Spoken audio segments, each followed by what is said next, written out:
Hello, everyone watching and listening. Today I'm speaking with Zach Lahn, the co-founder of Wonder, a Socratic-based school system, K-12, in Wichita, Kansas. It's a follow-up to a discussion I had with Jeff Sandifer, who's an innovator on the educational front for K-12. And I wanted to talk to Zach today about the details of the educational process so that parents and other people interested in childhood education could understand more thoroughly the mechanics of the process. First of all, I have holes in my memory, because I was ill for a while, and I don't remember how we met. We met through Jeff, eh? Actually, it was the opposite. Oh, okay. It was, I was working in education and became a listener to a lot of what you were doing and a follower in some ways. And then you had explained how you had so much interest in revolutionizing education in various different ways. And so with that, I reached out to you. I sent a cold email to you and we met Father's Day, maybe 2018 in Minneapolis. And we sat down and we talked about education. And from there, it sort of spurred into this, hey, we're very aligned. We have similar interests and we're wanting to see similar change. And from that, then introduced you to Jeff, and we started kind of working with the Acton MBA, the Acton Academy, and that's how it all started. I see. Now, so you're deeply involved in educational transformation. Yeah. You have a school, and you're going to be taking over the Acton program at some point in the future. Well, we're taking a leadership role in the Acton program, Yeah. for sure. Our school, we have an independent, decentralized network, is what I would say, of schools. And our school is called Wonder. Okay, and who's we? So I would say, well, my wife and I co-founded our school. And so that's when I say we, that's usually who I'm talking about. Well, we founded Wonder. And the process for me was, Acton wasn't actually the first place I looked. This whole thing started for me out of necessity. And the reason was, when I was a young kid, I didn't fit in the box. I had too much energy. I was probably too enterprising. My parents and principal didn't know what to do with me. I can remember a parent-teacher conference when my principal, who was a teacher at the time, told my parents, if I was ever stuck on a desert island, I'd want to be with Zach because he'd find a way off. But that wasn't necessarily a good thing. It was sort of like, how do we solve that problem? And so when my first son was born, I had a call from an uncle, and he said to me, hey, congratulations, I was still at the hospital. And as a joke, he said, well, now you need to start thinking about schools. And I'd spent my entire life trying to get out of school, basically just wanting to be done with education, get into the world, get into business or whatever it might be. And when he said that, it was one of those times that something strikes you. And that struck me, and I hadn't thought about it. And so that kicked off what was about a 5 or 6 year journey, which was traveling the country, visiting schools. I probably visited over 70 schools around the country and in other countries as well. And one of those was Acton Academy. And so that's how I got connected there. And so what did you see when you went and saw all these schools? So mostly it was this. There was varying flavors or the attempt to put a different screen over what was essentially the same model. Almost all of them were the same direct instruction model that we see. Teacher at the front of the classroom, lecturing to students in desks all day, and days broken up by periods. Now, some were working more in vocational skills. There's some that were like helping young people, learn the trades and things like that. Great. Others were quite innovative. We worked with a school on the campus of MIT that was for middle school, high schoolers. That was quite innovative. They were very hands-on, very project-oriented, very project-driven. But what I noticed is that it was still something that was ultimately led by adults. And so that seemed to be the trend everywhere went, no matter how innovative the school was. So the basic model that you perceived was teacher in the front of the room, rows of desks, regimented periods, the children as absorbing knowledge, essentially. Knowledge as something delivered as factual. Yep. You saw a lot of variations on that, but no fundamental transformation. Oh, yeah. And variations on that, also variations on socioeconomic status within the school. That was something. Because when many people think about school, they think public and private. What they don't understand is 99% of those schools operate the exact same way. Just what you described. One teacher at the front of the classroom and students listening trying to absorb, taking notes, and not being necessarily engaged in hands-on learning or taking ownership over their own learning. Yeah, well, it's an interesting model. It's an interesting epistemological model because it presumes that the most appropriate knowledge, the most necessary form of knowledge that children will gain is factual and descriptive, right? That it's semantic, it can be transmitted through words, that it's memorization predicated, that it comes from a central authority, that the children should be socialized to sit immobile, essentially, and listen passively rather than actively, that they should do that in a group, that they should be regimented in time, right? So you might say, contrary to that, well, children should be actively engaged in exploring, they should be questioning, they should be moving around. There's no necessary reason for that regimentation. They should be developing their own vision.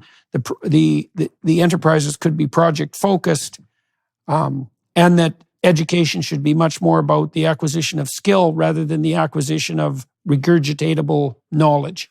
And that's a few transformations that you might consider. And so, okay, but you said that while you were investigating all these schools, you came across the Acton Academy, and what made it stand out in your mind? Well, it's all the things that you just mentioned are all what I would call, there's some about the process that you go through within the school and much about the content that you're going to absorb in the school or that you're engaging with. What I think that we need to step back and look at is that when we're talking about different schools, what we look at is not so much the content, the academic content. Like, we know largely what young people should be engaged in as far as like the basics. Like, we know that. What we talk about is a system. And what I mean by this is, let me give you an anecdote. I've probably talked to over 1,000 parents at this point about our school, about what they want from education for their child. And one question I always ask is, what do you dream your child will be able to do when they're 18 or when they leave the house? And without exception, I do not get an academic answer. I do not get, I hope they can do complex math. I hope that they've mastered calculus. I hope that, I don't get academic answers. What I get, especially the younger the child is I hope they can go out into the world with courage. I hope they can know how to be, right. Well, yeah, work well with other people. I people. didn't touch on in that list of alternatives was character development, moral character development, and motivation, right? And so, all right, so the parents have a vision that's more aligned with that. They want their child to be of good character, to be able to go out into the world forthrightly. And so what do you make of that when you hear parents tell you that? Well, what I make of it is that almost all parents want that.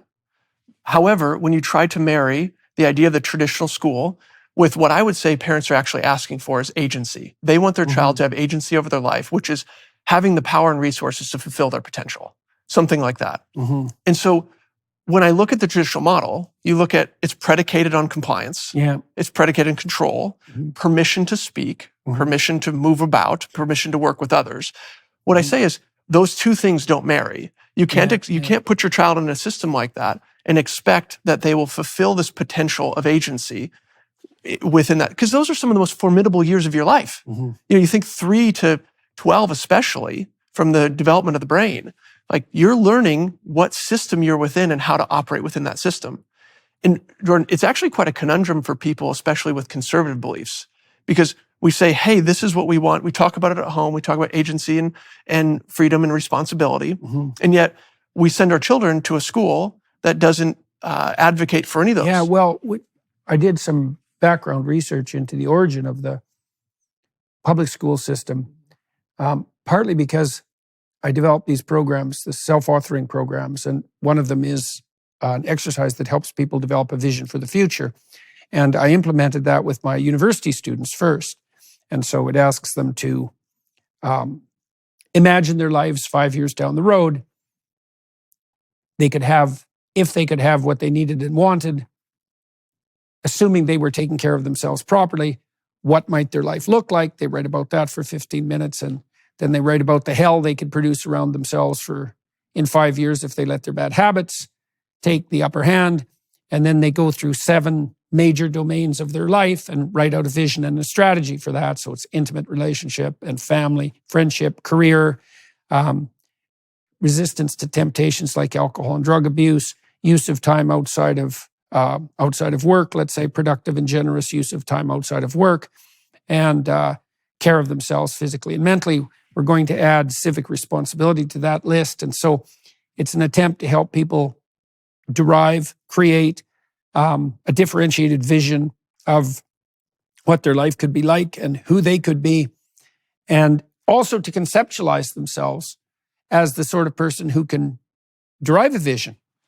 And I used that in my classes for years, and I conducted 3 research studies using that program, and we showed that if you had students do that exercise for 90 minutes in their orientation session before they went to trade school, they were 50% less likely to drop out, which is like an absolutely staggering result. And their grade point averages of students already enrolled went up 35%, right? Which is crazy, right? For 90 minutes. But the really crazy thing was, as far as I was concerned, and it took me probably a year or 2 of thinking to really notice this, was that, well, this isn't rocket surgery, as a ridiculous Canadian comedian would put it, right? Of course, people should have a vision for their life.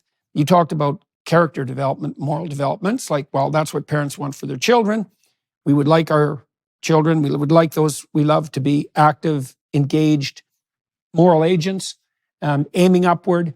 And yet we do nothing whatsoever in the school system to foster that ever, even once, even for one day. So my students, despite having gone through 14 years of education and being top of the class, all things considered, because the University of Toronto was a fairly selective school, no one had ever asked them to do an exercise like that. And that, the more I thought about that, the more I was dumbfounded by it. And then I did some investigation into the derivation of the North American, European, for that matter, public education system, and found out that it was based on the Prussian model. Mm-hmm. And the Prussians produced a universal education system in the late 1800s because they were afraid they were losing military superiority, and they wanted to produce a cadre of mindless, obedient soldiers.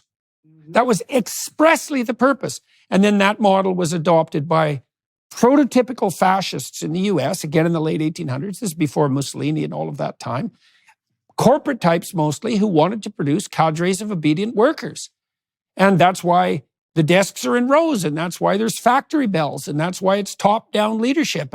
But what was really stunning about that wasn't only that that was the model, but it's worse than that, because the people who built the schools were consciously aiming at eradicating the will of the students who were part of the system because they wanted them to be obedient. Now,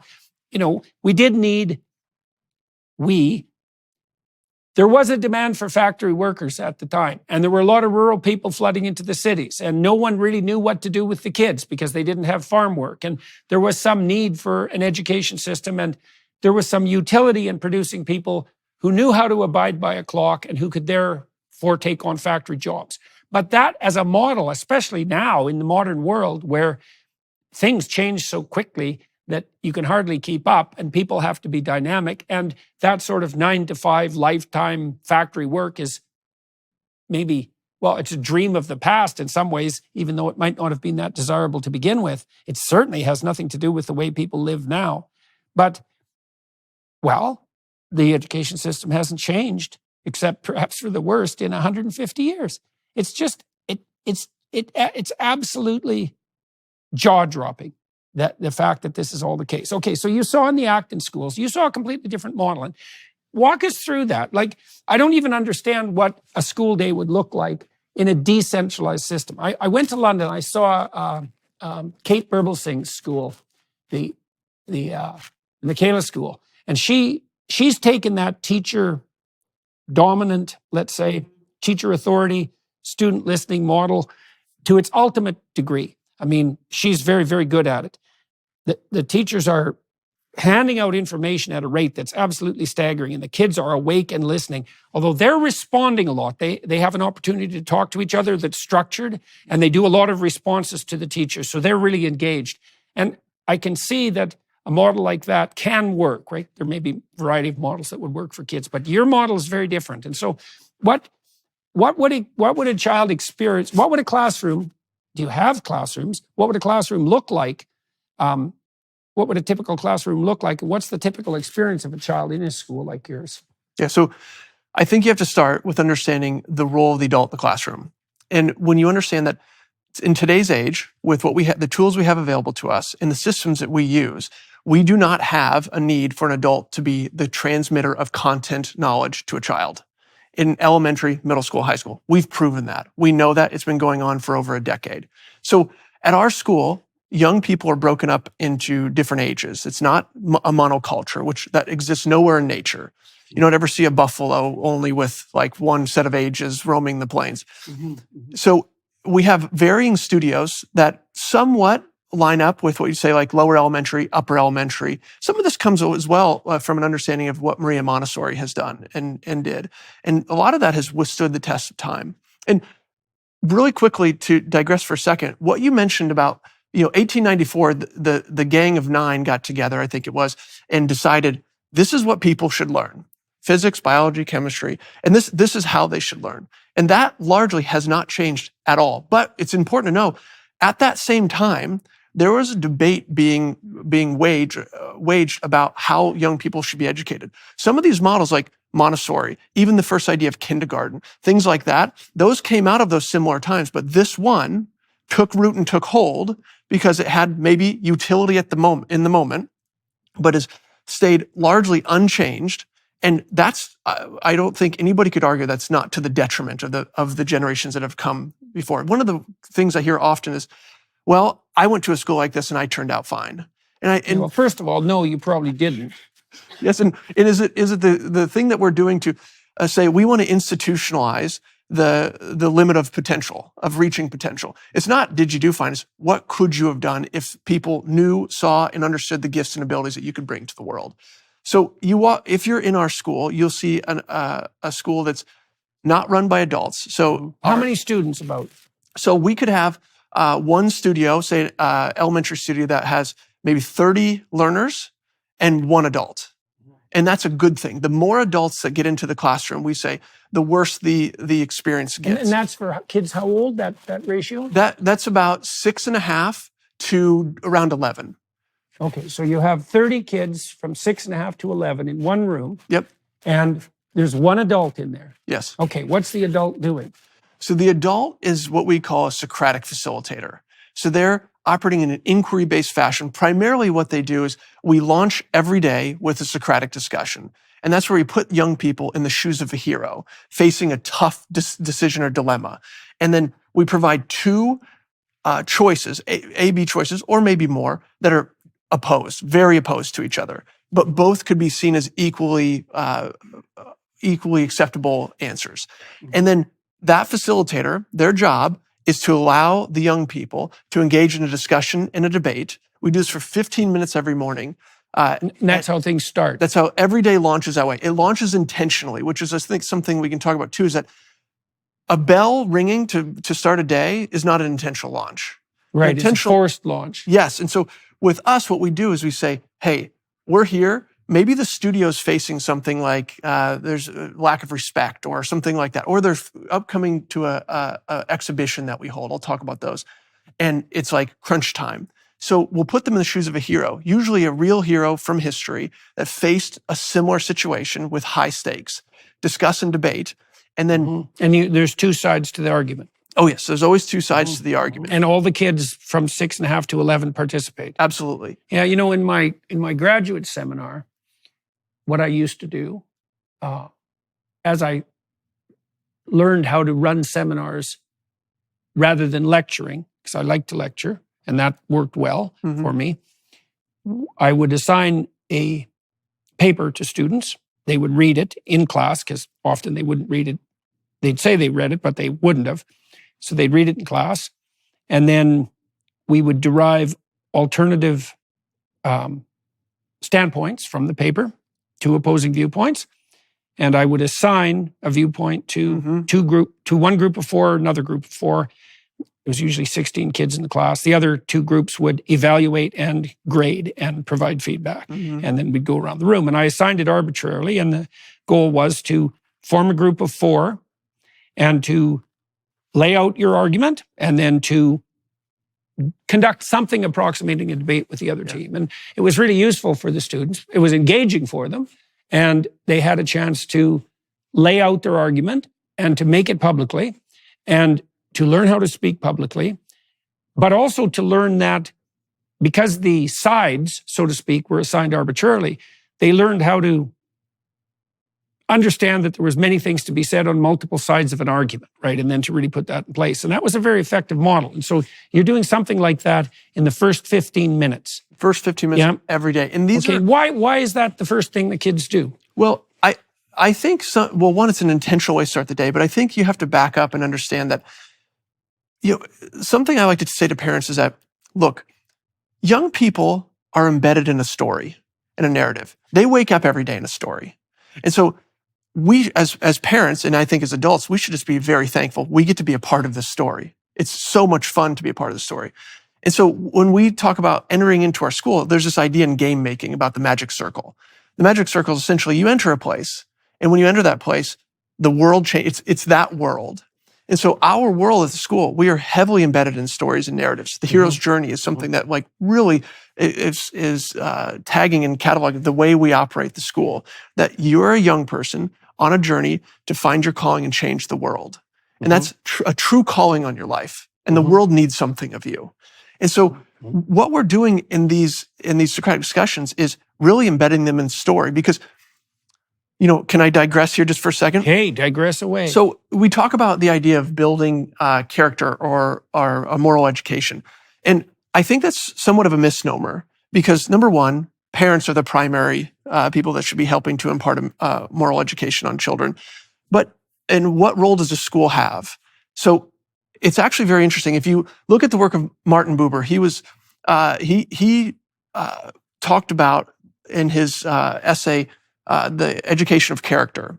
He talked about this idea how he would try to teach character lessons in a classroom. And he would actually say the opposite would have the effect. It would be that he would talk about how you shouldn't lie, and then he'd get an essay from a person in the class that was the biggest person that would not tell the truth about how you shouldn't lie. Right. He'd talk about how you shouldn't bully the weak, and you get the strong ones snickering. He'd say how you can't teach ethics in an ethics class. Yeah. You teach ethics and morals in a number of ways, experience, relation to others, but also stories. Yeah. And so embedding young people in stories from the start, in the start of the day, to let them know you're here on an important journey. And there's going to be a right and a wrong in the way that you operate. And it's not always that we're doing a discussion like that, but often it can be. How do we treat other people? How do we act with respect? What do you see when you watch the kids engage in this debate? You have kids from 6.5, you said, to 11. So what would an observer see if he or she was watching this interaction? Actually, I have a great story to share. Akira the Don, who we both know, he came and visited our school, and his son Hercules sat in on some Socratic launches with us. And Akira came back to the office. We did this big show with him, with learners, and he was a DJ, a world-class example that we brought in, and he was so gracious to come work with us. Akira went and observed a launch with his son in it, and he came back, and I said, "Hey, what'd you think?" And he said, "It brought a tear to my eye to think that these young people can treat each other with such respect, and that they can disagree so politely, and that they can have their views heard and understood." Why don't the 11-year-olds dominate the 6.5-year-olds? Often they do in the sense of they discuss more. They'll verbalize more. However, if you have been a 6.5-year-old that's been in that position and you've grown up in the system, you understand that it's to your advantage to help make sure the younger ones have their voice heard as well.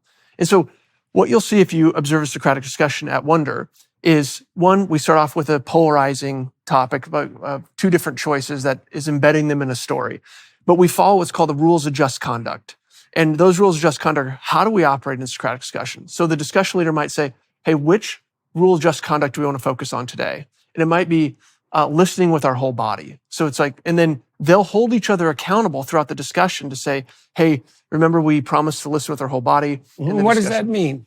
It means that they're not turning around or they're not, they're paying attention. They're paying attention. And how do they call each other out on that without that becoming bullying or dominating? I think what you'll find is those types of things are a product of a different type of environment. When you're in an environment that's based on mutual accountability and based on peer-to-peer learning, and you're building a tribe, you see people within the tribe as like not as an enemy or somebody that's competing with you, but somebody that you're trying to help the whole tribe move up.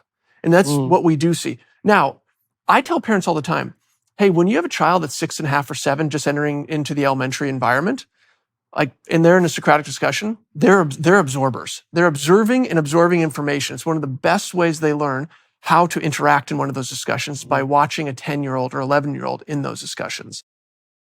Right. And that's interesting too, because the 10-year-old, 9-year-old, 10-year-old, 11-year-old, first 6.5-year-old is someone who's close to their proximal zone of development. So like kids tend to hero worship kids who are slightly older than them, old enough so that they can appear as a model for their behavior forward. Yes. I mean, kids in grade 4 really admire kids in grade 6. They're a little afraid of them. They think they're mighty beings. That's the term Larry Arden, he's the president of Hillsdale College, used, which I think is quite funny. But you have them in your class. And I would imagine too that the 10 and 11-year-olds also come to regard themselves as role models for the younger kids, which is a really good responsibility to put on them. So, but they're treating the little kids properly. They're learning how to do that. And you're saying that they do that more or less as a consequence of being embedded in a culture that's promoting exactly that kind of interaction. Oh, absolutely. And you mentioned that the older ones see themselves as role models. It's not just that they see themselves. They're in positions elected by younger ones to lead. So we have in our elementary, it's broken up into squads. And each squad has a squad leader. So the class is broken up into a squad? Yes, not during the day. It's just you're a member of this squad, and so you might have a meeting on a Monday. And how many people would be in a squad? Around 6, something like that. Okay, so you have your little squad, and they have meetings. And what do the meetings consist of? They talk about wins and losses from the week before. What people are hoping. Performance review. Yep, something like that. What you hope that you want to accomplish the next week. Maybe are you stuck somewhere that your squad leader can help you in that? So you really, these older learners that have earned it, because remember, they have to get elected by the younger ones in the squad. Elected meaning what? That they're into a group and they elect the leader of the group. And how does that work technically? What does an election look like? Technically, the beginning of the year, it looks like they get together and they have a vote. Well, they'll write down who they want to lead their squad. And there's also a process for impeachment of that squad leader if they're not upholding the promises that they've committed to for the group. And so the younger ones have a voice within there. And it also helps to keep tyranny at bay. Right. So so you've got the beginnings of a democratic polity there. And how do the little kids know who to vote for? Well, that's a learning process. Yeah, okay. Because so they get to know the other kids. Absolutely. And sometimes it's following somebody that's a little bit older, but you are correct in this. It's that they see somebody older than them, but it's also that they see somebody they could embody. They're about to be there. I'm going to be that person in that age group at some point pretty soon. And that's a really powerful thing. And is it a goal? Do you think it's honest to say that it's a goal for the little kids to, well, obviously they end up as bigger kids, but are your schools running well enough so the little kids actually would like to be elected as a leader at some point? That's actually a vision rather than something that teachers only dream the kids want? I'll say yes, but here's what I say about that. I think it also comes with cognitive development. As they move away from social being the work that they do, because younger ones love to play and they love to be in social groups with other people. Schoolwork is not that important to them. And if it's gamified, which we do, they love doing it. But as they get older, what happens is they see their peers moving from one studio to the other. And then they start to take on work as their work, so to speak. Like they really want to accomplish this thing to reach this next level. And then yes, it's a rite of passage. They see that. And we see this development happen. If you're 6, 7, 8-year-old, a lot of your work is social. And a lot of it, and that's what it should be, rather than just academic, pushing academic work onto a young person. And this kind of goes back to the structure of how we operate, and I'll digress a little bit here, is, look, part of what got me interested in doing this in the first place was that I didn't believe that young people should be in a desk for 7 hours a day. I didn't fit in that at all. And so when my son was born, and I heard that question from my uncle, I thought, I don't care what I have to do, if I have to move somewhere or start something or whatever it may be, I am not going to put my children into a system that doesn't understand the gifts and abilities I have just because they don't fit on the conveyor belt. And so at our school, when you look at that, young people have the freedom to work with their peers. They have the freedom to choose the work that they'd like to do. Also, they have the freedom to be distracted as long as they're not distracting other people. They can exit the room for a while if they need to be distracted. And I think there's this whole idea in education, in the elementary especially, of young people are so distractible. Mm-hmm. Well, it's like we're thinking that, okay, we don't understand that the prefrontal cortex has a protracted maturation. You can't force development in that they're way. Distractible if they're bored stiff. Yes.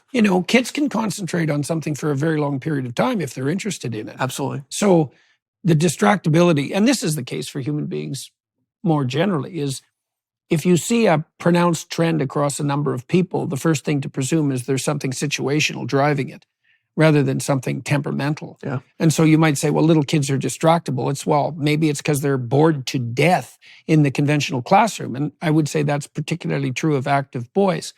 Okay, so we've talked a little bit about squads and we've talked a little bit about studios. You started talking about what happens first thing in the morning. Mm-hmm. Okay, so the kids have a discussion and they're trying to iron out a complex moral conundrum, and they're doing that as a consequence of Socratic dialogue. And there's an age-graded, there's a group of kids that spans quite an age, and the older kids help lead the younger kids, and they take responsibility for it. And the little kids have something to look forward to as they grow up. And so that's the first 15 minutes of class. So what happens next? Let's continue walking through the day. We break the Socratic discussion, and then the schedule is posted on the board. So there's different levers of control, as we say, things that the guides have control over and things the learners have control over. So we put a schedule out, but we're not in charge of enforcing the adherence to that schedule. They mutually enforce that. So the next thing you'd walk into is core skills. On Mondays, we open the day with a meeting with the mentor. So each young person in elementary has a mentor from the middle or high school that's been elected based on kind of exemplifying some of the traits that it means to be at Wonder. And so on Monday, they have a meeting with that mentor. And that mentor is asking questions like, hey, what got you most excited last week? What were you really proud of accomplishing? Mm-hmm. What do you hope to accomplish this week? Mm-hmm. Are there any social dynamics or things like that going on that we can talk about? Things like that. So they have. And how old are the mentors? They're, from 12 to 16 right now.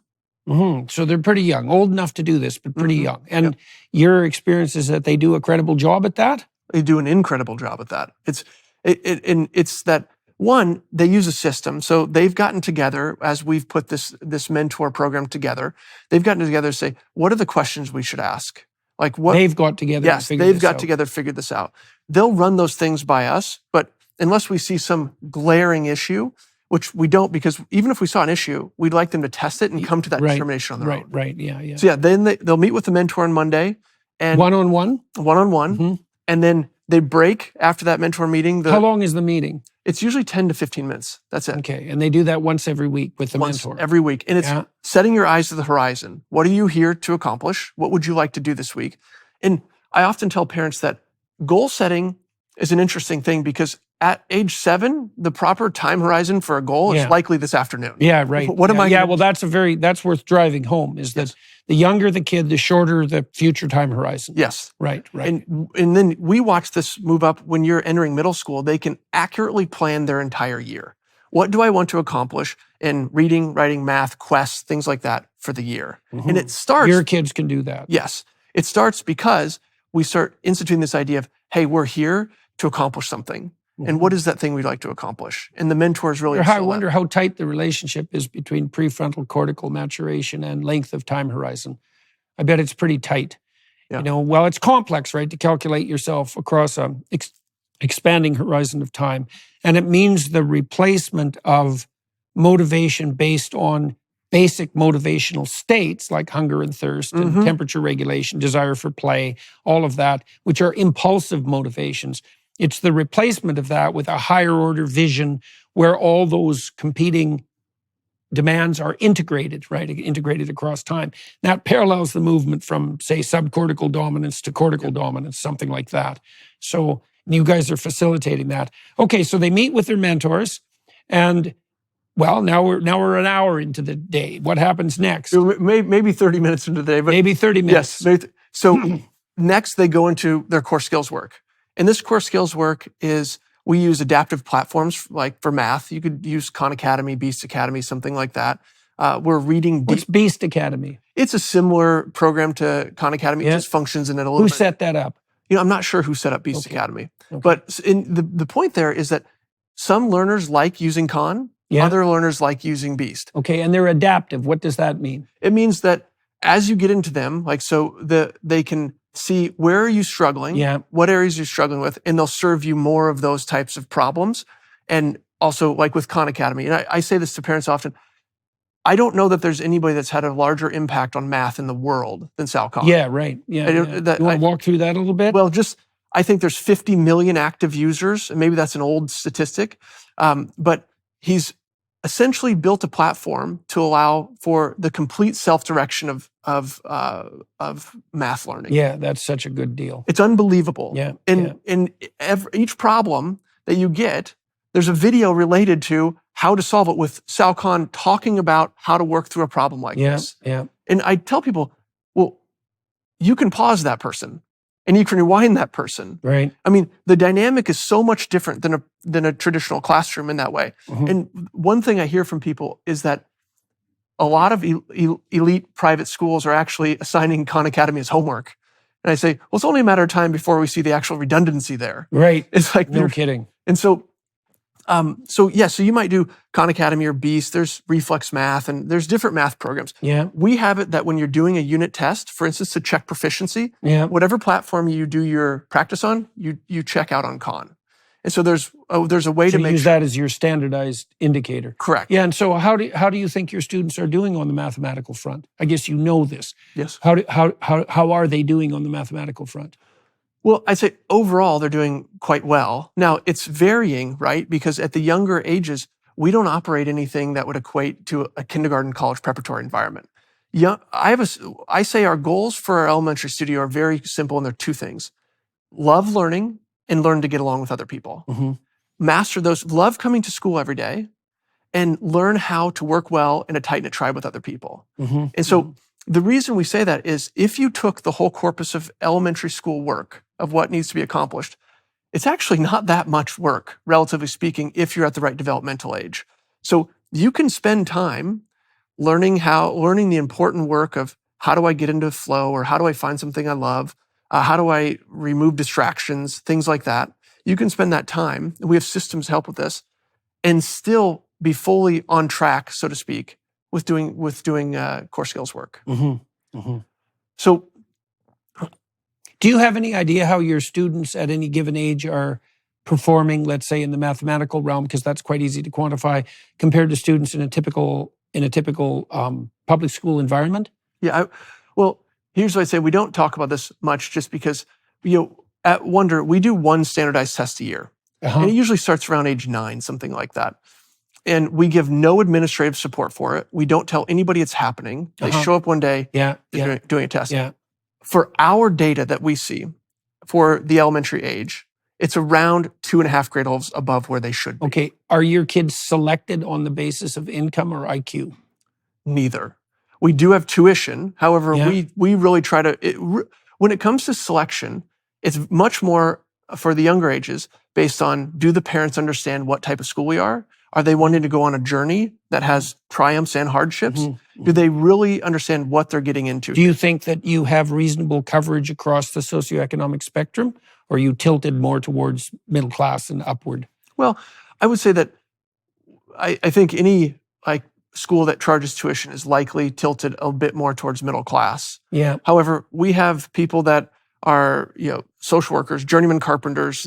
Many families in the school would fall, working class. Yes, and it's a stretch to pay tuition. Uh-huh. But they see the value in what it is, and they say, they understand that one of the biggest responsibilities, decisions we'll make as parents is how and where we're going to educate our children. Hmm.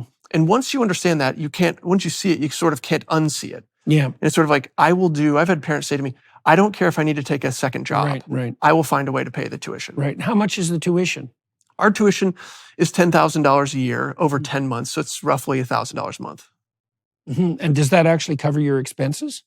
Yes. And okay, so that's worth highlighting. Yeah. So the cost of the education that you're providing the kids is how much a month?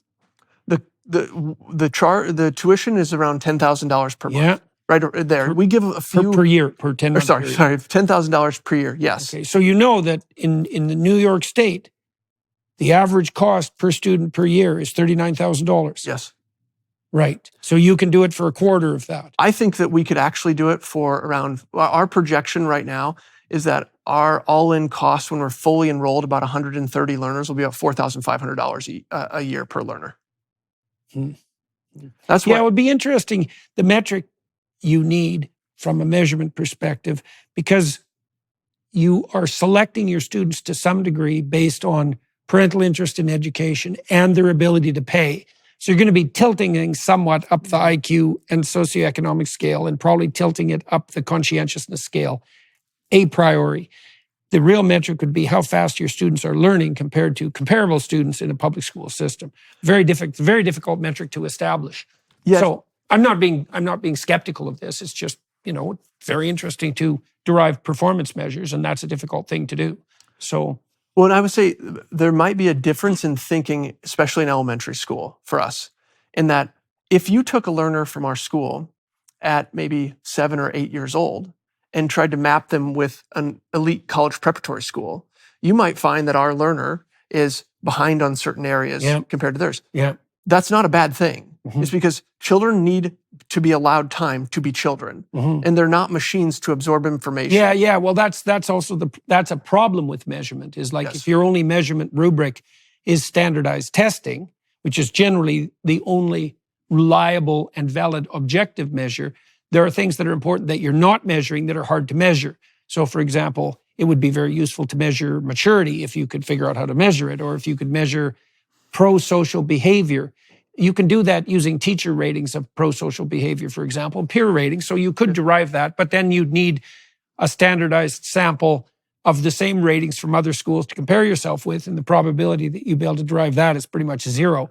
So, well, you can also look at it this way, that you could compare yourself to another school, or if you get down to the individual learner level, you could compare yourself to yourself that was rated before. Yeah, well, that would be the right metric. And that's the way we do that. Yeah. So we'll do that with end of week surveys, and it's warm, cool, warm feedback for other learners in the studio.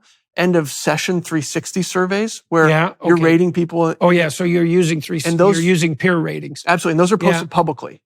So it's not who said it, but here's how each person, like the comments people had. And so okay, that's interesting. So how did the kids who are downgraded in a given week, let's say, respond to that? Because they're being publicly evaluated. So what's the justification for that? And have you seen that go wrong? Is there anything that concerns you about that approach?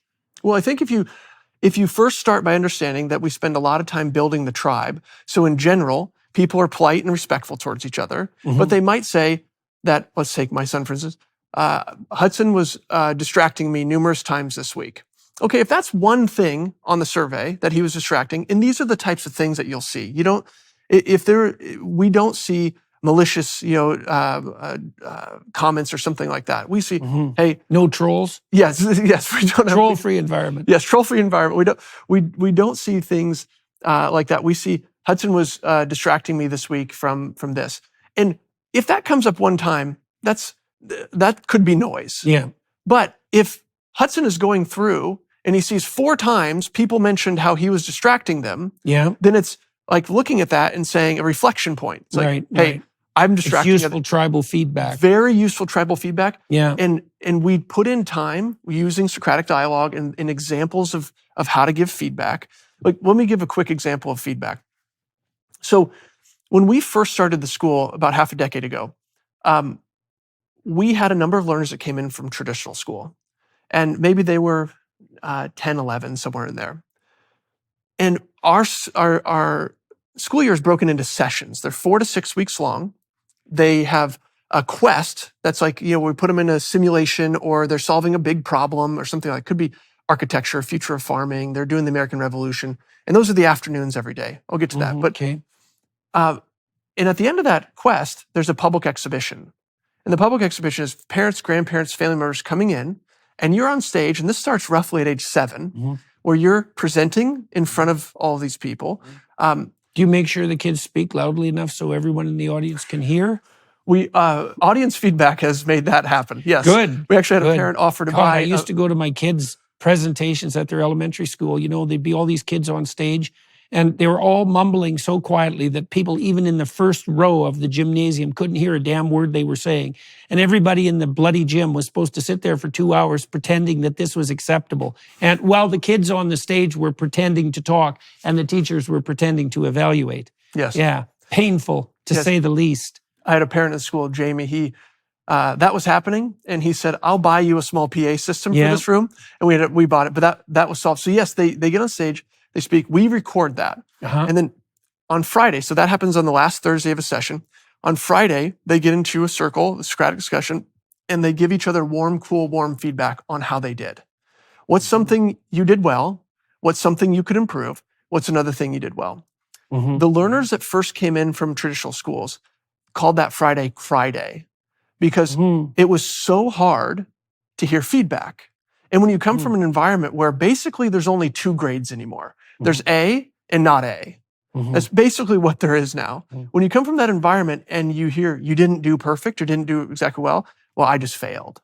And so we'd give them the option of, hey, you could get written feedback, or you could get verbal feedback. Yeah. The wrong choice in there is written feedback, because you don't have the context of the kindness of the person giving it to you. Right. But they elected that for a little bit until they went back. And so learning, I would say, a very important lesson in life is how to give and take feedback and incorporate that into what you do. And what constructive feedback is. Yes. Right. And so in elementary, when they're learning to give the weekly survey, it might be that we start off with like a drop-down menu, like you're selecting a different learner, then a drop-down, like is the issue you had somewhere in here?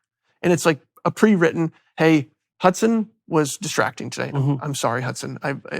You were not sure. Yeah, poor Hudson. Yeah, poor Hudson. Yes, I did. Now this is there for the eternity. Yes, for eternity. Yeah. Or they can write their own feedback if it's something specific.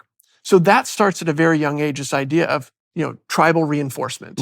About how do we operate in here? Do we have an ethos of how we operate? I'll tell one other anecdote about that. We've learned at a school like ours, we cannot recruit.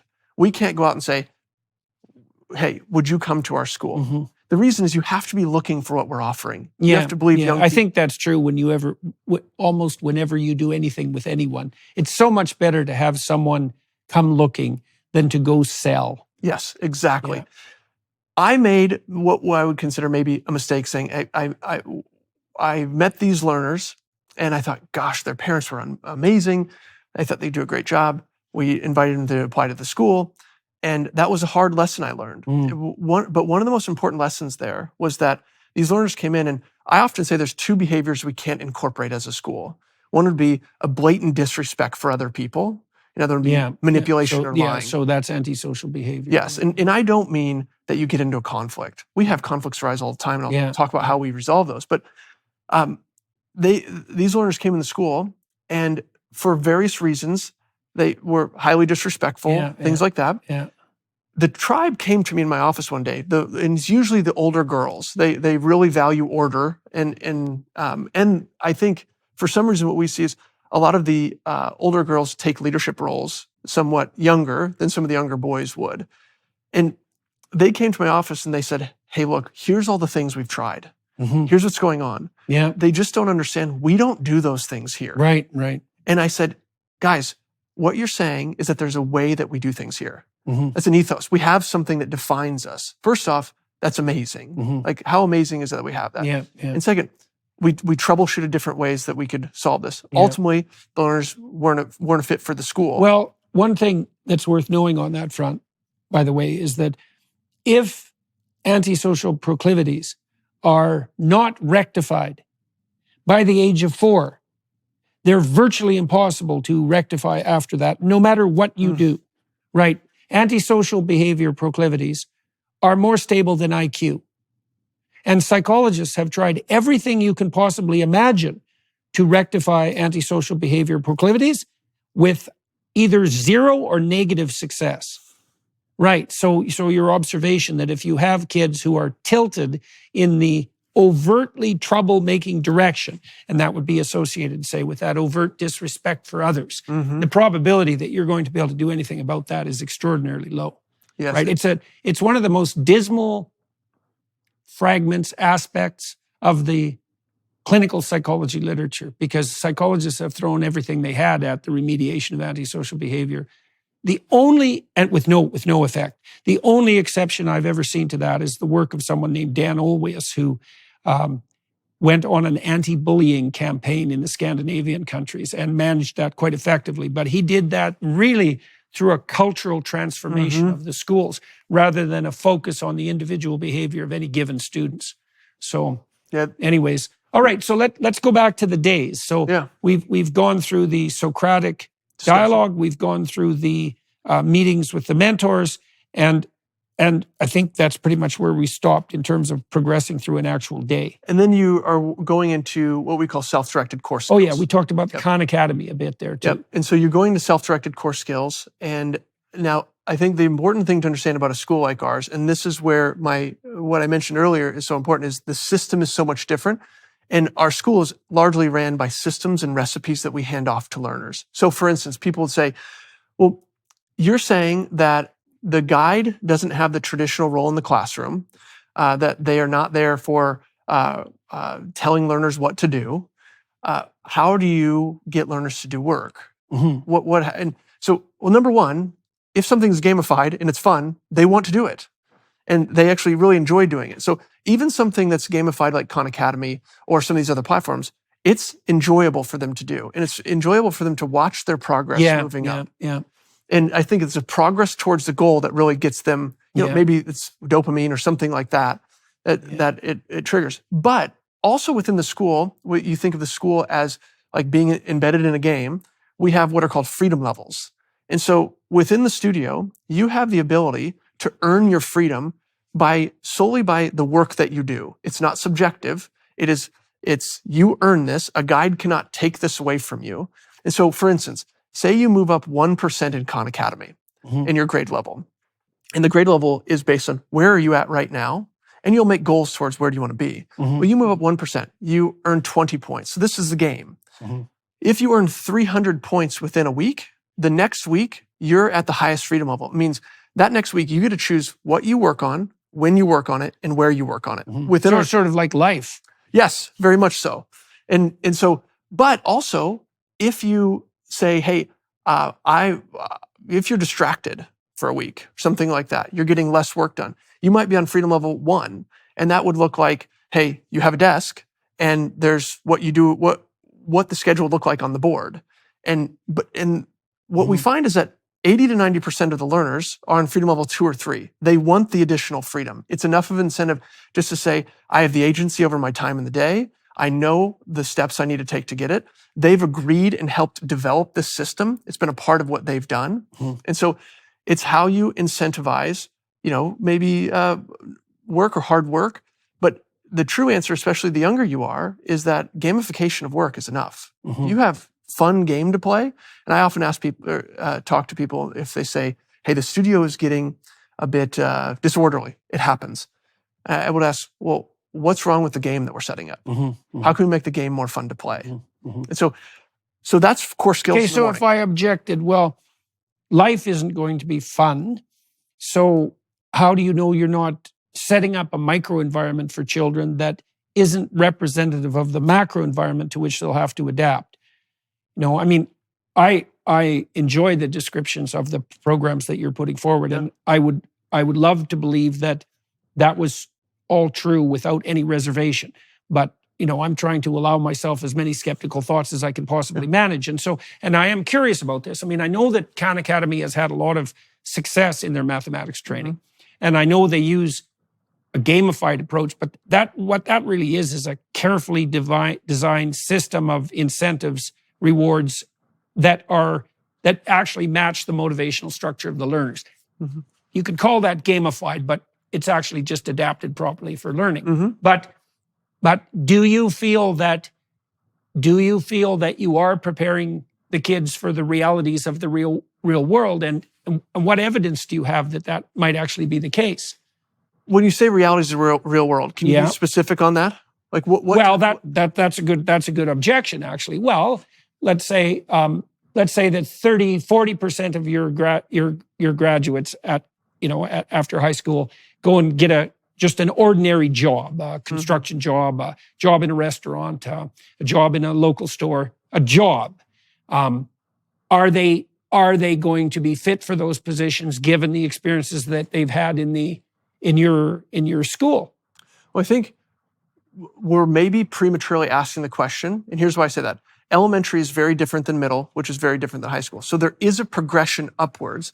So if I gave you the goals of Studiosis ahead of time, saying if you're under middle school, it's this: love learning and learn to get along with people. Okay. So elementary is by design about developing a love of learning. Why is that? Is because when you get into middle school, if I had to put one sentence goal, it'd be learn to work hard for 3 hours a day, which is hard for many adults to do if they're honest with themselves. So you're inculcating a more conscientious focus increasingly as they progress through the schools.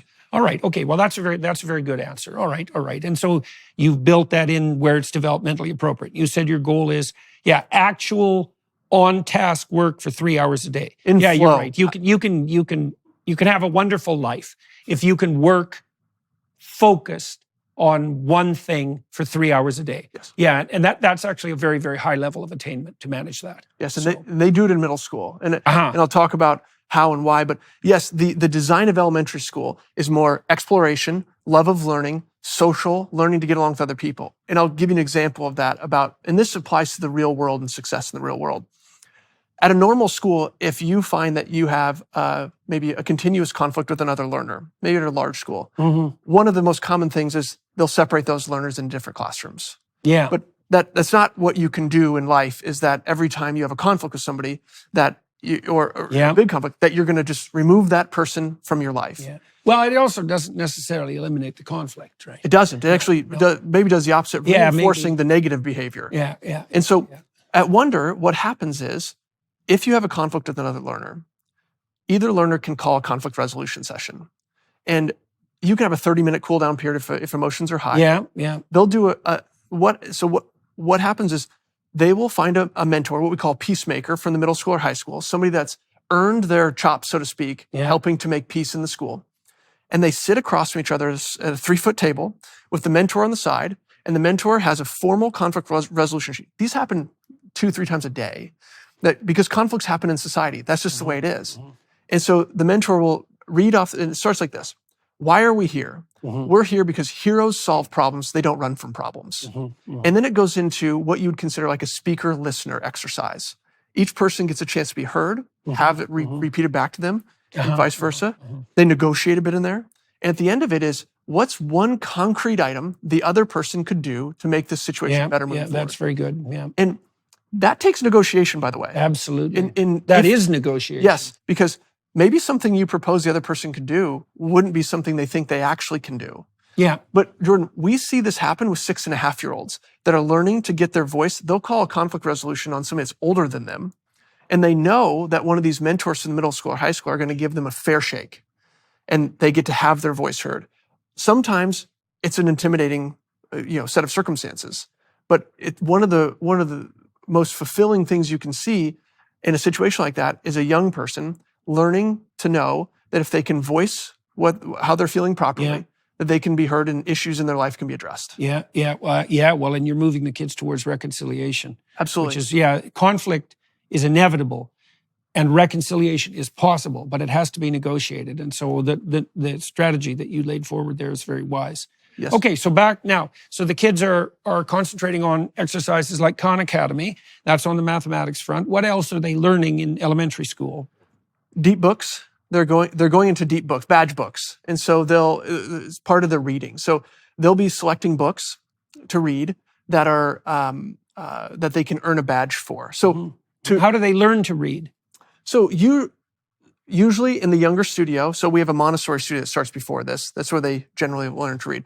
One of the items of success in our elementary studio is a basic proficiency in reading. So you either come in knowing how to read, or we'll work with you on programs like Lexia or something like that to build your reading proficiency. And so these are programs that are external again, like Khan, that have been designed to help kids run through a phonics training program. How do they teach them to read? Yes, basically. It's and Lexia? Reading, yeah, Lexia is one of those that we use. It's reading comprehension or just basic reading. But and you're impressed with these programs? Well, I've seen them work very well. Yeah. But I think ultimately young people want to learn, and I think something that's also very true about this whole discussion is that there's something very different between teaching and learning. And they're two completely different things in that sense. I don't know that it's true. I actually think it is true that all learning is self-learning, is self-motivated learning. And so, yes, at the younger ages, getting into the exploration of learning, maybe 3 through 6 age in the Montessori studio that we have, that's where they first get introduced to reading. And then they'll as they get through middle school, they'll really master that, level of reading. But they'll start with books that are appropriate for their age level and for their competency in reading. How did you identify those books? Well, it's not necessarily up to us. We select a library of books, but they can pitch any book they'd like. If they'd like a book that to have in the library. Right. So, okay, I see. So you crowdsource that problem. Absolutely. And here's the reason why. You have to look at what is the goal of reading. The goal of reading is to help somebody develop a love of reading. And the way you develop a love of reading is by reading what you love. And so one surefire way to make sure that somebody doesn't like to read is to force them to read things that they're not interested in. And what I found young people especially learn from this is if you're forcing them to do this work, something that they don't want to do, they might do it because maybe that there's pressure to get this grade or something like that. Usually they memorize it rather than learn it. Yeah. But they often hate it. They do resent it. Yeah. And they also resent the adult that makes them do it. Yeah. Well, and then they'll resent the whole damn enterprise. Yes. Because you'll have kids. I remember I had friends like this who said, I hate reading. It's like, well, that's a terrible thing for a child to say, because to say you hate reading is the same as saying, I hate exploring, I hate thinking, I hate discussing, right? But they were very honest in their hatred. And the reason they hated it is because, well, they weren't taught how to do it well. And then they were forced into reading things that they didn't want to. Here's something I remember from grade 8. I think this pissed me off more than anything that ever happened to me in junior high. And there were a lot of things that happened in junior high that I wasn't very happy about.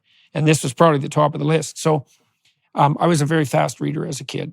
And I could generally read all the books for the year in English class in the first 2 or 3 days. Yeah. And I would usually do that by reading those books behind a textbook in all the other classes.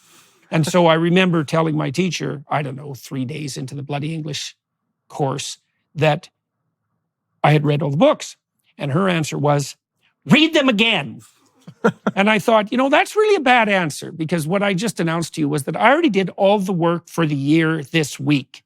And I was basically asking you, could you give me some more books? And by the way, this is a school, so you'd think that would be a place where that question could be reasonably asked. And the answer was, do the work you've already done again, and make sure that you don't have any enjoyment whatsoever while you're pursuing it. Plus, shut the hell up and don't bother me again. Yep. Right? Yeah. I should say, in that same school, I had a librarian there, Sandy Notley, who was the wife of the socialist leader in town and the MLA. And I used to go to the library, and she would give me books and good books. You know? And she taught me a lot, because she'd give me a book and I'd read it, and then I'd tell her and she'd give me another book. And that was unbelievably useful. That was self-guided learning in some ways. And so I really loved that. My dad, too, he was teaching grade 6 at that point. He used a system called SSRI, which was sustained, silent, self-reinforced instruction, something like that. I haven't got the acronym exactly right, but it was graded texts in a file folder of increasing difficulty with self-evaluation, and you could progress through that at your own rate. God, I loved that. I would have had a fine time in school. You had to feel empowered by that too. Well, plus there was a challenge constantly, and I could find the edge of my reading ability and start to play with that instead of having to read things that, I had figured out how to read like 4 years before. So it was, I suppose that was an early form of gamification, but it isn't really gamification. It's just using the processes of incentive reward properly. Well, and that's a crucial part of gamification, is that, right? Is incentive reward. Yeah, it's proper incentivization. So maybe at a young age, it is gamification in some ways. Maybe if that's like how... Well, a game is actually an activity where the incentive rewards are lined up properly. That's how you define a game. So it isn't like a game exists outside that. It's that a game is a microenvironment that's structured so optimally that people will engage in being there voluntarily. Yes. Right. I think that's a huge point of engaging being there voluntarily. Yes, absolutely. Yeah. Well, there's a moral rule in some ways that emerges out of that, which is that if you haven't set up the environment so that the participants will engage in it voluntarily, you've set up a pathological environment. It's a tyranny, or it's either tyranny or chaos. Those are the alternatives. Yeah. At Wonder, we say something like this: look, if there's an issue in the studio involving 2 to 3 learners, okay, well, likely they're going through something, or they have, they have a lot of energy, or they're not interested in what's happening right now. If it's 50% of the studio, what are we doing wrong with the game? Right. How are we making the game wrong? Yeah. But about reading, I think this is very important. I had a parent that was interested in the school say to me, well, how do you determine what they must read? And he was very much in the classical education side, which I have a lot of, I really enjoy a lot of that. And he said, well, you're telling me that they don't have to read these great books. They're not forced to read these great books. And I went through this idea of reading and developing a love for reading. And also that I would pose the question something like this: what's more important? The 4 years, maybe of high school, that you're engaged in reading deep books, making sure they do that, or making sure they love reading so much that the next 60 years is filled with enjoyable reading. Right. And I think that's maybe... Well, and people will, if you teach them to love reading, they will advance in their reading to their zone of proximal development, and they'll read the most complex books they can manage, assuming they have enough knowledge to find those books. People will do that automatically. Yes. And so you might say, well, you should instill a love of the classics. And what that would mean optimally is that you inform people that great books exist and you show them where they are, but you pretty much have to let them come to those books on their own. And they may not be able to do that, well, maybe ever in their whole life, because great books tend to be relatively complex on the intellectual front, but they may have to come to that obliquely. Like in a lot of behavioral psychologists will give their clients self-help books, and intellectuals in the popular culture they have derogatory attitude towards self-help books. I mean, the whole genre is like, well, that's self-help. It's like, well, first of all, what's your objection to that exactly? You don't think people should be trying to help themselves? Yeah. And then, I don't know if you noticed, but that's actually introductory philosophy, moral philosophy. That's what a self-help book is. And you might say, well, I have contempt for it because it's introductory. It's like, well, where the hell do you expect people to start? Most people don't even read, right? And then when you see people who are willing to take a step into the domain of self-help, it means they've actually progressed in their reading enough so they're starting to contemplate the elementary ideas of moral philosophy and even theology. Yeah. It's like you should do everything you can to reward that. Right. Well, it's an awakening of sorts for them. And it's that's for sure. Who are we to say that the point at which they're awakening is not the point that they should be at? It's like they're in a journey right now, and this is where they should be because they've elected for that to be the place. And how can we criticize them for not being in a different place? Yeah, well, you do that by, proclaiming your moral superiority on hypothetical intellectual grounds. And yes. It's a pretty pathetic game. So you've got your kids, you're instilling in them a love of reading, at least in principle, by teaching them to read. So you know that kids actually tend not to enjoy reading, so to speak, until they can read a phrase at something like a glance, and they can start reading for meaning rather than to have to struggle with word comprehension. Mm-hmm. And so part of the trick with teaching kids, of course, is to get them past the point of stumbling over words so that it becomes as easy to read as it does to talk or to listen, let's say. So, but you've solved that problem to some degree by using these sophisticated reading education programs that are analogous in some ways to the Khan Academy. Yeah, I would say that's part of the solution. When I say solution, it's just we're providing them the tool to be able to unlock something that they really want. And they want to know how to read. They want to be able to get a book off a shelf, to be able to read it. But I think also you have to rethink what you're thinking of as reading. Why can't a comic book be there as reading? Why can't a graphic novel be there as reading? And it can be, and the younger ones love those. And so they can develop that love of reading by something that, like, we would think, well, where's the content value in something like this? But in many of these are great stories, not all graphic novels. But well, they're not popular novels unless they have they're not popular literary endeavors unless they have the capacity to grip the attention of the reader, and they're not going to grip the attention of the reader unless they tell a good story. So I think that is self-selecting. I mean, a story won't elicit attention from a reader if it isn't doing something for them. Yes. So to the process of the school. So yes, we'll engage in reading. So what does the reading process look like? Well, number one, they'll pick a book that would constitute a badge book, something that they is maybe at their level of development, that, on the cusp of being difficult, right? Something that, and also maybe is interesting, possibly associated with their hero's journey, something like that. But this could be a who is book or something like that at the younger ages. Then they'll read that book and write a review on that book. And then they'll read that review during a Socratic discussion or after one completes before they break the circle. The younger ages, that's it. You read it, you write the simple review on it. The review, it doesn't have a word count like requirement. It doesn't have anything like that. The idea is that you've read a book, you've written and you've answered 3 or 4 questions on it. What was your favorite character? What surprised you the most? Things like that. And then you present it in front of the tribe. Then as you get into the older studios, they'll actually vote on your book review. Did it meet the requirements? Do we feel like they really understood the plot line or something like that? And also, is there evidence that they didn't read the book? So there's some self-reinforcing here. And they can, if they deny the book review, so to speak, it's not, oh, it's done. It's like, hey, address these things and then come back and represent the book review. Well, that's good. Yeah. And then the next book they read for their next badge book, one of the rules is it needs to be more difficult than the last.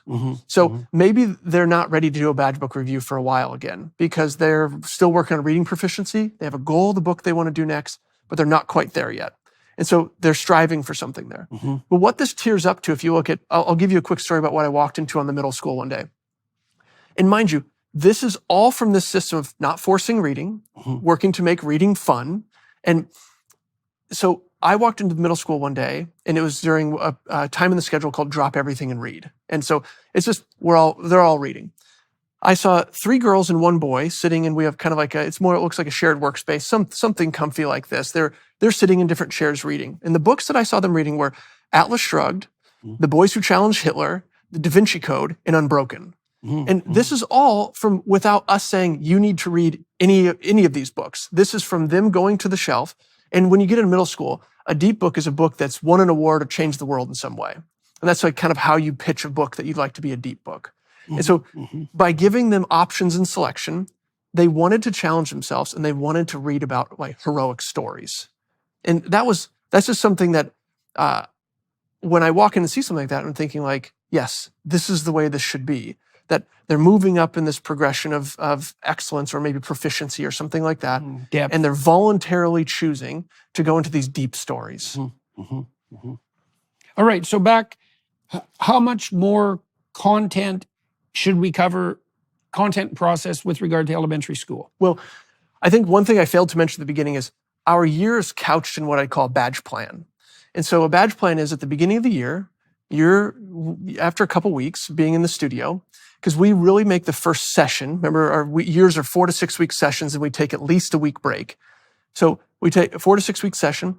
And in that first session, a learner will start working on a badge plan for the year. And basically what they're doing on their own at first is saying, this is what I'd like to accomplish in reading and math and writers' workshops. So they're starting to envision goals for themselves. Yes. And how young? This starts at roughly 7 years old. Oh yeah, that's really good. Really good. And it's important for parents to know this, is that is not an accurate assessment at 7 years old.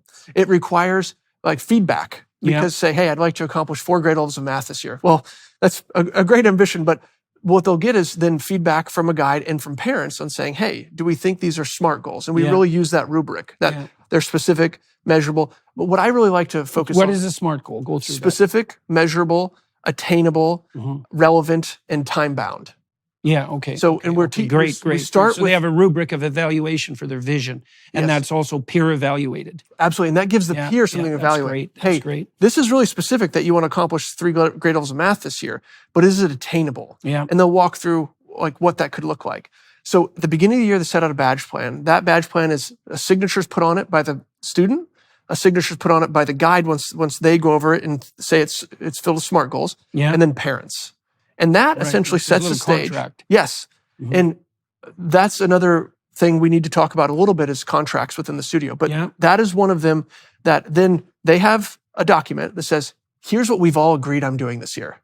And so Right, if you need to Now reflect they have back, a plan they have a plan and a goal. and a goal. And we do a check-in on this halfway through the year, and they can adjust their goals at that point. Did I set too Wow. hard of goals? Were they too easy?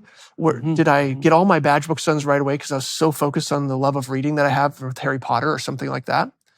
And so they'll have that as their plan.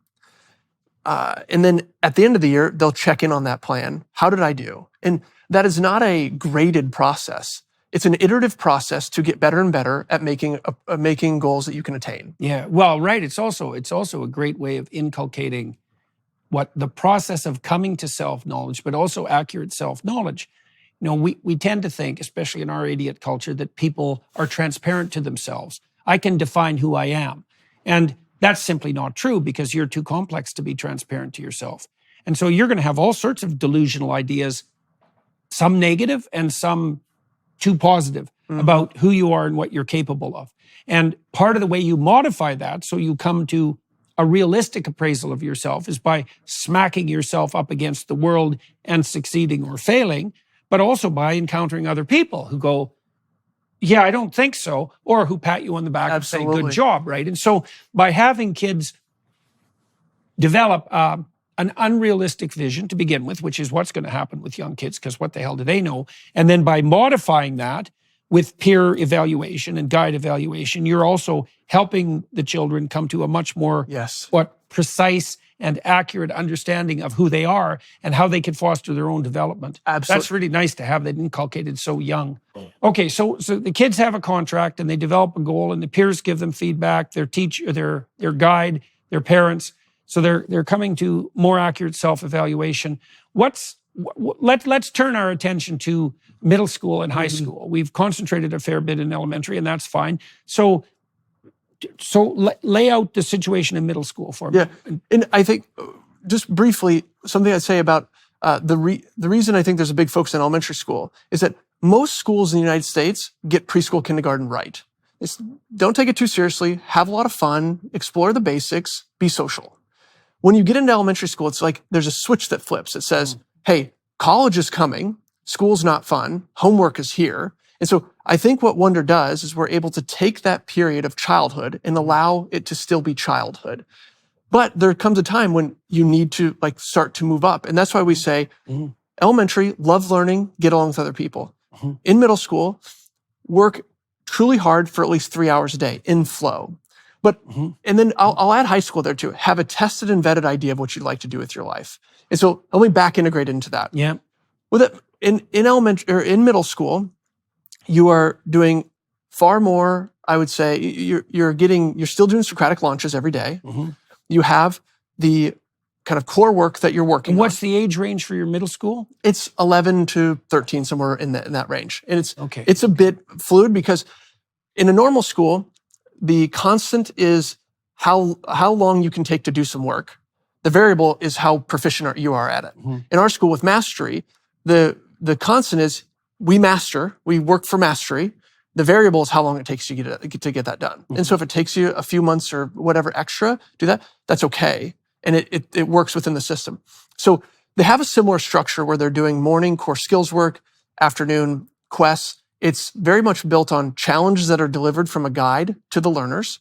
And they go through on their own with challenges in Western civilization, with Writer's Workshop, and they're building that body of work throughout a session, throughout 6 weeks.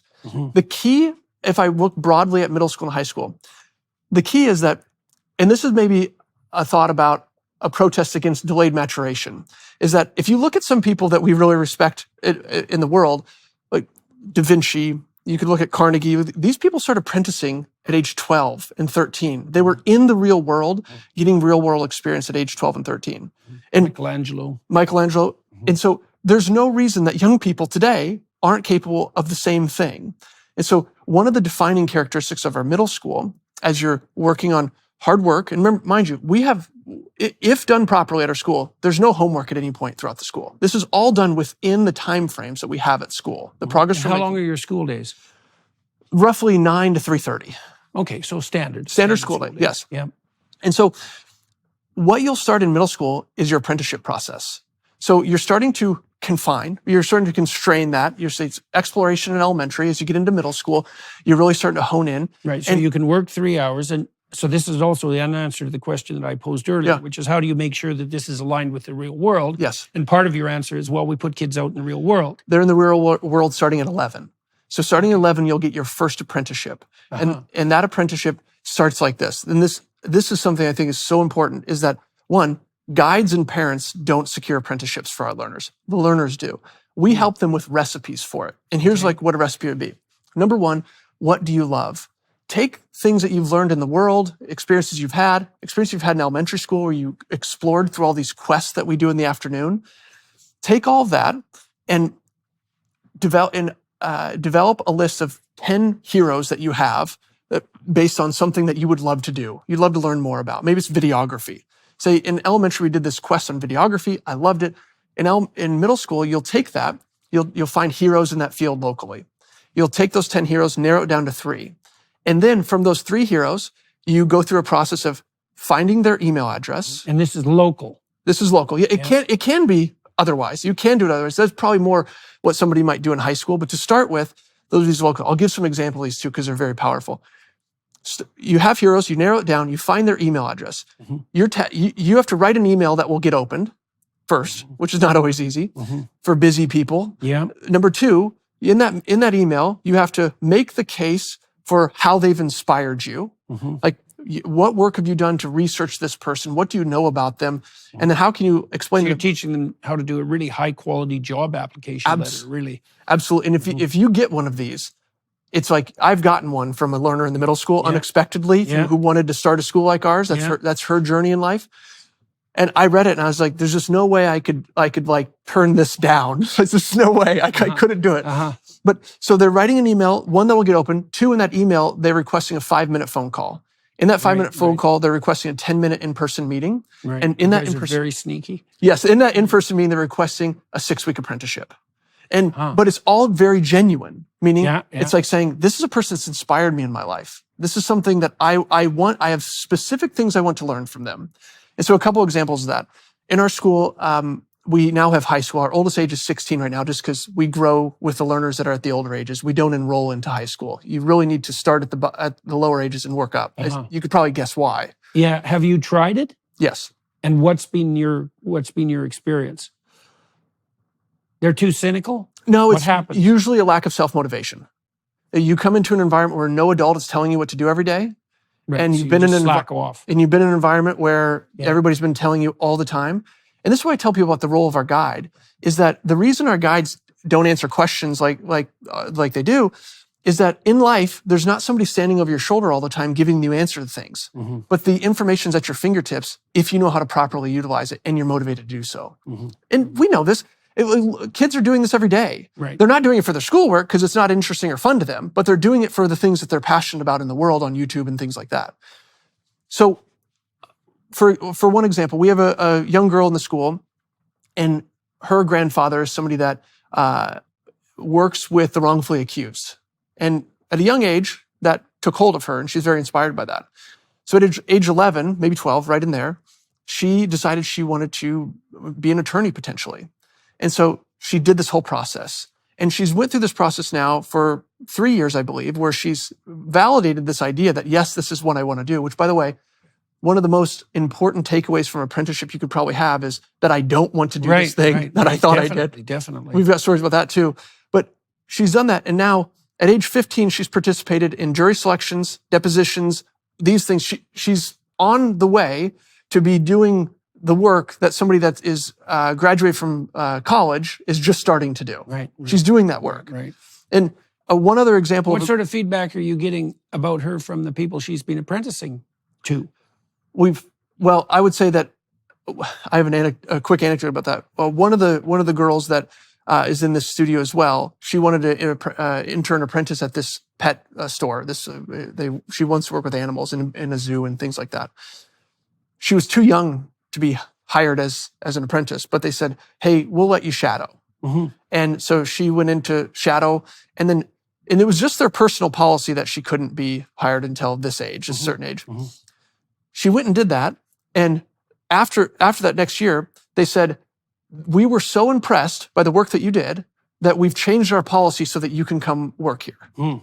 And I think when you're coming up in this environment and you're learning how to work well with other people, and what these learners say, they understand is that be happy to do any job. Right. It doesn't matter if you're emptying the garbage cans. Like, you're getting into somewhere and somebody's giving you their time. And Jordan, a powerful thing I might want to say here is, I think this is a very important point, is that the role of a mentor is an opt-in relationship. Meaning, I think that's often the confusion with maybe a teacher that's wanting to bring a personal thought into a classroom, is that that's a mentorship relationship. Meaning, a young person asks you to be a mentor or seeks you out as a mentor. Mm-hmm. Otherwise, the job is academic. Like, parents are sending their kids to school to learn academics.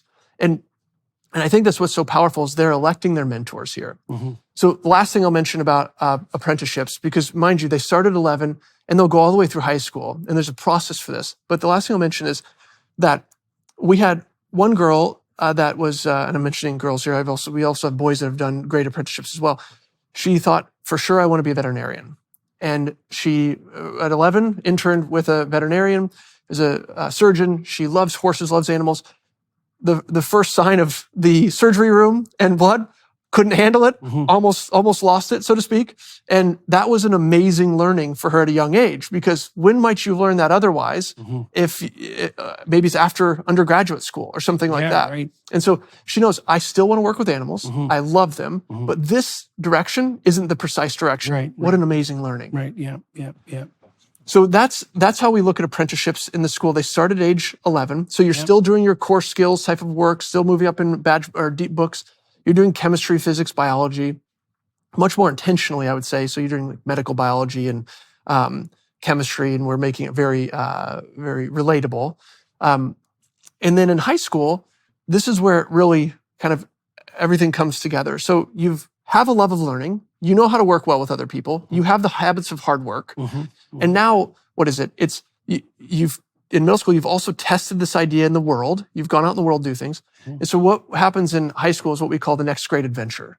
And the next great adventure really is you're declaring, after doing 3 to 4 years of apprenticing, this is where I this is where I fit into the world. This is what I want to do. So you're declaring, you're putting a flag in the ground. And then with that, you're going on a journey of deliberate work through high school. And that deliberate work is, number one, declaring it, saying this is what I'm going to do. Number two, you're finding people in that industry, and you're doing a minimum of 10 interviews with these people that have done what you would like to do and have inspired you in some way. And then through that, you're asking them, tough questions. These are pretty long interviews that people say yes to. Then from there, you're going into deliberate practices of this work. So it could be getting a credential on the work from a third-party source, or it could be, and the kids figure out how to do this themselves, essentially. We have recipes, process we hand off to them, and that they engage in this process. Absolutely. But there's never a time when an adult's going to help you with your interview, or meaning like they're going to be there at the interview with you or anything like that. There's not a time when they're going to help you secure an apprenticeship. And how are the high school kids monitoring themselves, and why does that work?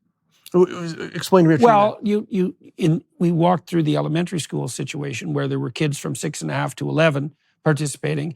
In high school, the age is what, 14 to 18, roughly. 18? Yeah. And it's the same basic model. The kids are the young people are self-monitoring. And the 14-year-olds, do they turn to the 18-year-olds for mentoring? Is that? Absolutely. And it just happens naturally. meaning like, and they're already accustomed to doing this. So it's when you walk into an organization, you can see the culture is way different in this place than it is otherwise. That's how it would look. There's times when our middle school, high school guide will be out of the studio for long periods of time, and they've actually said to him, he was gone. Our middle school, high school guide is a stellar individual, and he loves what he does. He was gone for a number of days once, and so I was sort of doing the check-ins with the learners. And when he got back, he said, "Hey, what did you like and not like about when I was gone?" And their response to him was, "We actually like it when you work outside of the studio more because it reduces the temptation for us to go to you with a question." Right. And it requires us to work together on these items. So yes, it's similar. Necessity. Yep, peer-to-peer accountability. And work. So now, have you had students graduate from high school and go on to colleges and universities already? Have you been in operation long enough for that to happen? Our oldest right now is 16, but in our network of schools, and we're just one school. I only speak for ours. Yes, absolutely. There's been learners that have went up through this same model that have went on to great apprenticeships, go to different types of colleges, start jobs, things like that. Do you have any idea how your kids are doing when they go out of the schools into the actual world? Well, I think we hear anecdotes about that, about somewhat of what you talked about before, about, hey, there is sort of like, you're leaving this environment, which is basically a civil society, is what we set up, is what's set up there. That's governed by learners with appropriate handoffs of systems and recipes. And so there's comments about what they see, maybe that it's very difficult for people to make decisions, like not them, for other people that went through different models. It's a very common thing that we see. And that a lot of the work maybe in undergrad seems like fake work, which we know it is. Mm-hmm. And so those are comments. But I think the idea is that they've developed agency to go out into the world and aim towards something that is very valuable. Yeah, I wonder if your kids are going to be statistically more likely to be entrepreneurs, right? Because my suspicions are that they would have some, I wouldn't say difficulty fitting into traditional environments, but unwillingness to do so, and the proclivity to set up systems of their own that actually function properly, which is one of the advantages, of course, of setting up your own school or your own business, is that. Yeah, I think that is. Okay, so if parents, we're running out of time on this segment, we're going to flip over to the Daily Wire Plus side momentarily, and I'm going to walk Zach through some autobiographical reminiscences and talk about how his destiny and his calling came to be, let's say. But let's close this off practically speaking. So a lot of the people who are listening to or watching this are going to be interested in, well, learning more, and also about how they might maneuver so that they can set up a school like this in their local environment. So what do they need to know practically in order to manage that? Well, I think number one, practically, you need to know the type of school and model that this is. We've talked a lot about it here, but being at Wonder is a journey for parents and learners. And what I mean by that is the process that we're actually engaging in from a psychological standpoint, a therapeutic standpoint, for parents might be something like differentiation. And because you have to be able to be willing to let your learner succeed and fail. So if you're ready for a journey like that, truly ready for that, you're teaching the parents how to let their kids be independent or how to foster that independence. Yeah, that's a good deal. Well, how else will we be able to? Well, I would say this: when you set up an environment like this where young people have agency, if we're taking that agency away arbitrarily, we're not really helping them develop the agency. Absolutely. And so you have to give them sort of like a space that's theirs, that we all agree the journey you're on. We've made a badge plan as well. Yeah. Now you go off and accomplish this. We believe in you. Mm-hmm. And I often say to parents that something I'll say to my kids is, look, this is your journey. It's not my journey. Yeah, right. Yeah. I am just so glad to be a cheerleader on the sideline, and I cannot wait to see what you do. Right. So if a parent is really ready to say, hey, I want my child to be one of the people who leaves school with agency and ready to launch off into the world, I think you can look at Wonder. We're looking to expand our schools as well. And you can look at Acton Academy, and there's many schools around. There's maybe 300 schools in the Acton Academy network. Mm-hmm. And there's plans to expand that. It's consistently expanding based on parent entrepreneurs that want to take on this hero's journey of their own. And so right now we're looking specifically, we're in Kansas, we're looking in Iowa as well, my home state, to expand our schools. And the purpose is just to allow more young people to have this experience in life. Because I had somebody say to me once, man, these kids are so lucky. And my thought to them was, no, this is what they deserve. They deserve to be able to have like agency over their life appropriately at a young age, to have mentors and people that they look up to. It isn't even, though, it isn't even only that they deserve it, right? I mean, you could say, well, you're optimizing a juvenile polity that reflects how the world could be and should be constructed. But it isn't just that the kids deserve it. It's that because they're such a stellar resource, it's appallingly inefficient and pathetic of society not to utilize their full resources.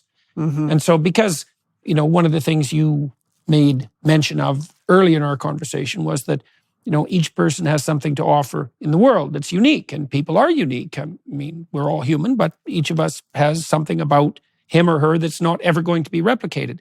And that needs to be brought forward. And it's in everyone's interest to ensure that that's brought forward. Yes. And you start that by not demoralizing children.